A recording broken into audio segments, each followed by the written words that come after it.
Superintendent of Austin Public Schools is spending her first day back from Thanksgiving in a Travis County courtroom. Dr. Maria Karstafen took the stand today in the Texas school finance trial, which started more than a month ago. KXAN's Erin Cargile has been in court today. She's live with more on the superintendent's testimony today. Erin? Good evening. Dr. Karstafen has been on the stand since 2 o'clock this afternoon. Austin ISD is one of hundreds of school districts suing the state for the current funding system. She told the judge that student demographics are drastically changing and that there is not enough state money for them to provide the resources they need to help these students succeed.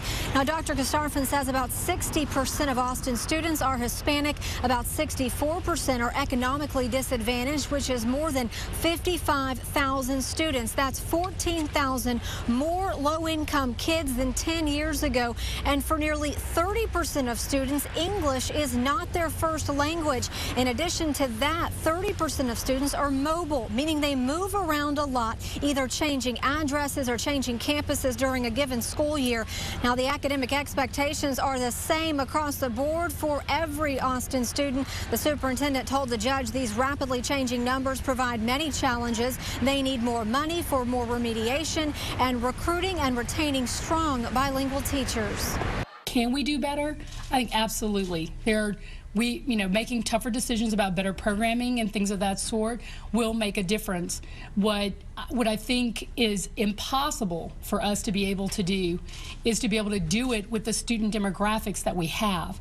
They are not the same kids they were just 10 years ago.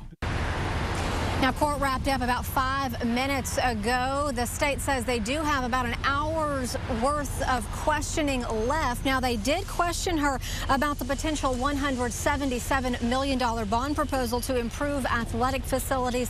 The superintendent said that we are just trying to keep up. And this morning, there was also an audio deposition from the former state education commissioner, Robert Scott. We'll have more on that coming up tonight on KXAN News at 6. For now, we're live in downtown Austin. Erin Cargile, KXAN News.